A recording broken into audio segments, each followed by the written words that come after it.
Ito naman mga kabayan, yung aking susubukang itanim dito sa aking garden, itong berry. Kumbaga sa Italiano, ang tawag dito ay mirtillo. Isa po ito sa napakasustansyang prutas.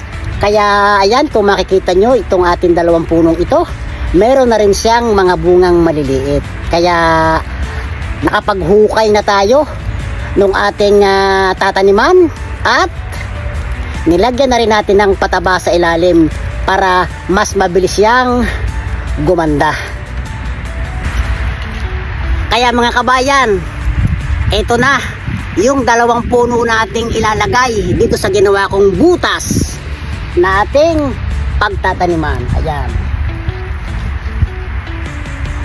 Ayan na mga kabayan, naitanim ko na yung dalawang puno ng mirtile o yung berry na ibinigay sa atin. Yun nga pala, volevo ringraziare la signora Claudia che mi ha dato questo 2 piantina di mirtile. Grazie mille signora e alla prossima. Arrivederci a tutti.